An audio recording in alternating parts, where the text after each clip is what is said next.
Imagine a family so tangled, so impossibly knotted across time, that a grandfather can be his own grandson, that a woman can give birth to her own ancestor, that two people can fall in love without ever realizing they are, in the most literal sense, the same flesh and blood. This is not a thought experiment. This is Winden, the fictional German town at the center of Netflix's Dark, arguably the most complex narrative ever committed to television. Over 3 seasons, showrunners Baran Bo Odar and Jante Frisia constructed a family tree so intricate that the writers themselves kept a massive diagram on their wall just to track it. Today, we're going to walk through that tree, every branch, every loop, every paradox, and by the end, you'll understand exactly how every soul in Winden is connected to every other. Buckle up. On the surface, Dark revolves around 4 families in Winden: the Kahnwalds, the Nielsens, the Dopplers, and the Winden family most people overlook at first, the Tiedemanns. These 4 clans appear to be separate. They live in different houses, hold different jobs, occupy different social strata. But the show's central revelation, its entire DNA, is that these 4 families are not 4 families at all. They are one, a single bloodline that has been folding back on itself through time travel for over a century, creating an unbroken, self-perpetuating knot that the characters call the knot. But before we can understand the knot, we have to understand the individual threads. Let's start with the Kahnwalds, because in Season 1, they appear to be the emotional center of the show. Hannah Kahnwald is a massage therapist with a complicated moral character, manipulative, obsessive, and deeply in love with a man who doesn't love her back. Her husband, Michael Kahnwald, commits suicide at the very beginning of the series, leaving behind a letter his wife hides from their teenage son, Jonas. Jonas Kahnwald is our protagonist, a grieving, guilt-ridden teenager who discovers as Season 1 unfolds that his dead father was not who he appeared to be. Michael Kahnwald was not born Michael Kahnwald.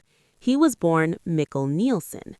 This is the show's first gut punch, and it sets the template for everything that follows. Mikkel Nielsen is the youngest child of Ulrich and Katarina Nielsen. He is the little brother of Magnus and Martha Nielsen. In 1986, Mikkel travels back in time through the cave system beneath Winden and cannot find his way back. He is taken in by Inez Kahnwald, a nurse who adopts him and raises him under a new identity, Michael Kahnwald. Mikkel grows up, meets Hannah, has a son, Jonas, and then, tormented by the knowledge of his own existence, kills himself to prevent interfering with the timeline. So Jonas Kahnwald's father is actually his mother's childhood friend's little brother. Jonas and Martha Nielsen, who are romantically involved in Season 1, are actually uncle and niece, or from another angle, nephew and aunt. Martha is Mikkel's sister. Mikkel became Jonas's father. Jonas is therefore Martha's nephew. They kiss, they fall in love, and neither of them knows. That is the Kahnwald situation in its barest form, and it only gets more complex from there, because Jonas himself becomes one of the most consequential time travelers in the story. As the series progresses, Jonas travels through multiple time periods. He visits 1953, 1986, and eventually travels far further into the post-apocalyptic future of 2052 and beyond. Each time he travels, each time he makes a decision or fails to prevent a catastrophe, he ages, he hardens, he becomes more desperate and more ruthless. By the time we meet the oldest version of Jonas, he is almost unrecognizable, a scarred, disfigured old man who calls himself Adam and leads a secret society called Sic Mundus from a bunker in the past. Adam, the elderly Jonas, is the primary antagonist of Season 2. He manipulates younger versions of himself and other characters, orchestrating the very events he claims he's trying to prevent. His motivation, or what he tells himself his motivation is to destroy the knot, to end the time loop and free everyone from their predetermined fates. But his actual actions do the opposite. He perpetuates the loop. He causes the very things he claims to be working against. The middle-aged version of Jonas is called the Stranger. He is the one who builds the time machine in season 1 and inadvertently opens the wormhole in the cave. He is, in a tragic irony, the man who causes most of the devastation he spends his life trying to undo. Jonas's arc is the spine of the entire series. He is at once a victim of the knot and one of its primary architects. The Nielsens are the family that carries the show's most visceral emotional weight, because their suffering is the most visible, the most human, and the most relentless. Ulrich Nielsen is a police officer in the 2019 timeline. He is married to Katarina Nielsen, and they have 3 children, Magnus, Martha, and little Mikkel. When Mikkel disappears, Ulrich becomes consumed with grief and obsession. He discovers that children have been disappearing in Winden in cycles, and that his own father, Egon Tiedemann, once investigated similar disappearances in 1953 and 1986. Ulrich's obsession eventually leads him to travel back to 1953. Once there, he's convinced that the man responsible for the child murders is none other than Helge Doppler, a young boy at the time, and he brutally attacks him, leaving Helge for dead. But Helge survives, and the attack itself is what leaves Helge with his disfigured ear and broken psyche, the very characteristics that will eventually make Helge the man Ulrich spent his life fearing. Ulrich causes the thing he was trying to prevent. He is then arrested in 1953 and spends decades in a mental institution, eventually dying as an elderly man trapped in the wrong time. But Ulrich's story doesn't end with his own life. It cascades. Ulrich's mother is Jonna Nielsen. His father is Trante Nielsen. But Trante has a secret.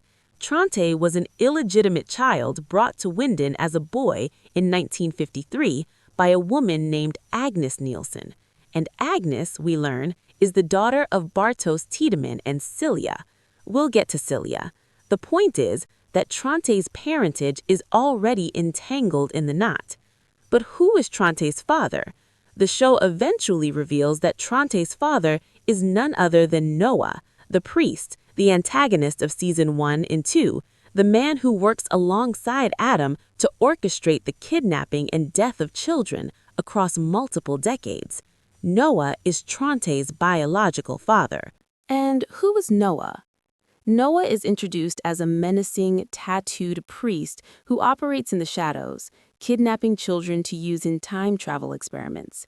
He is cold, calculating, and utterly convinced that what he is doing serves a greater purpose.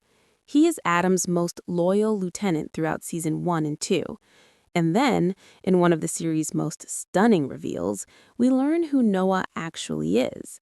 Noah is the son of Bartosz Tiedemann and Celia.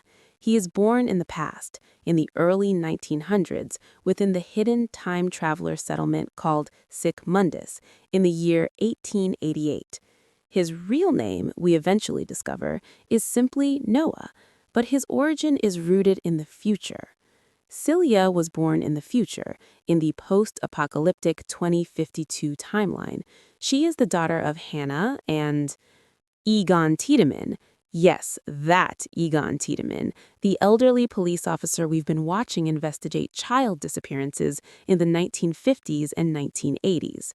Hannah, Jonas's mother, travels back in time at the end of season 3 to 1950s Winden, where she meets Egon before he is the old man she might have known. She becomes pregnant with his child. That child is Celia. Celia eventually travels through time herself and meets Bartosz Tiedemann, Jonas's best friend, who has defected to Adam's enemy, Noah's side, and then ultimately to Sic Mundus. Bartosz and Celia have 2 children in the early 1900s, Noah and Agnes. So Noah is the half-sibling of Jonas, in a way, because they share Hannah as a mother. And Noah spends much of the series doing the bidding of Adam, who is Jonas. Noah is, without knowing it from most of the story, working for his own half-brother. And here is where it gets even more devastating. Noah has a daughter. Her name is Claudia. No, wait. Noah's daughter is Elizabeth Doppler. The Dopplers are Winden's most tragic family in some ways because their suffering plays out in almost every time period the series visits. Peter Doppler is a therapist in the 2019 timeline. He is married to Charlotte Doppler. Charlotte is the chief of Winden's police and one of the most competent, level-headed characters in the show, until the rug is pulled out from under her, twice. Charlotte and Peter have a daughter named Elizabeth.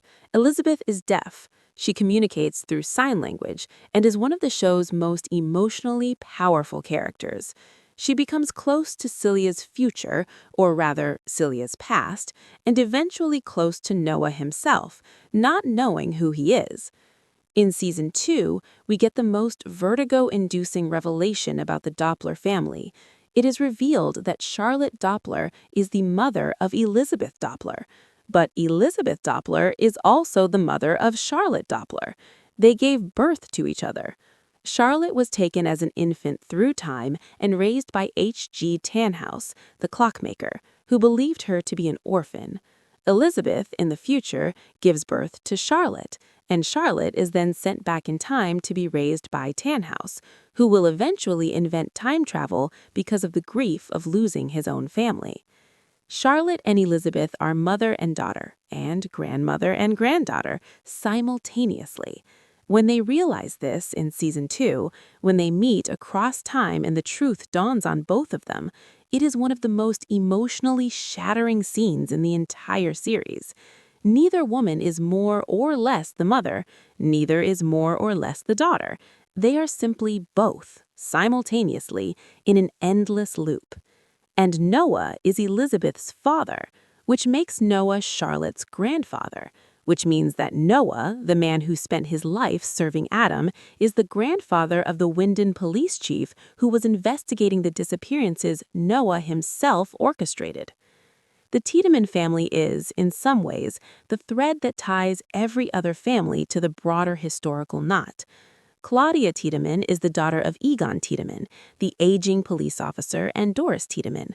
Claudia grows up to become the director of the Winden nuclear power plant. She is brilliant, secretive, and eventually becomes a time traveler herself, not in service of Adam or Noah, but in opposition to both of them. Claudia becomes the series' hidden third player, the woman who has been secretly working across multiple timelines to find a way to break the knot entirely. Claudia is the one who eventually explains the concept of the origin world to Jonas, the revelation that drives Season 3.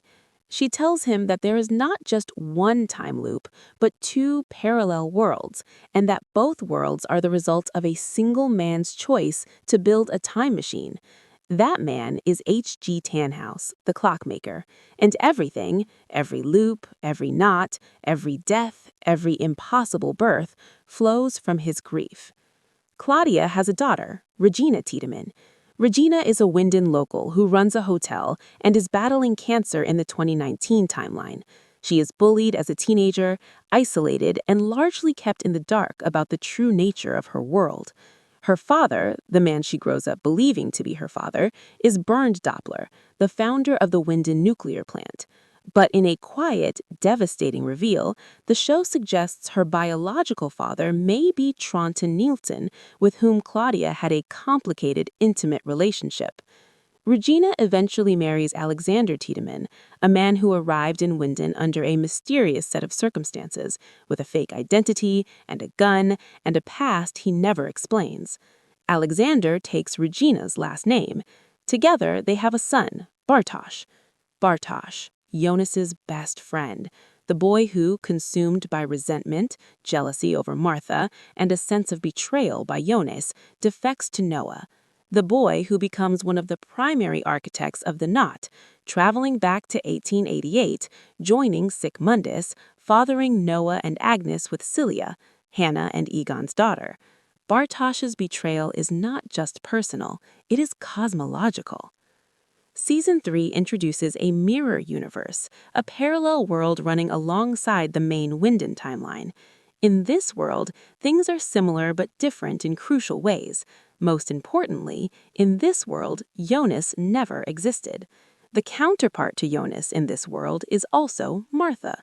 Martha Nielsen of the alternate world becomes the equivalent of Jonas, a time traveler, a knot maker, a tragic figure working in service of the parallel version of Adam. And Eva, like Adam, has been manipulating events across time, not necessarily to destroy the knot, but to preserve it, because she believes the knot is what allows her son to exist. That son is the unknown, a being born of Jonas and alternate Martha. In Season 3, adult Jonas and alternate Martha sleep together, and their union, a crossing of the two parallel worlds, produces a child. That child, the unknown, grows up to exist in 3 simultaneous time periods at once, as a child, a middle-aged man, and an old man, all traveling together and performing acts of violence across the timeline that help establish the very conditions for the knot to continue.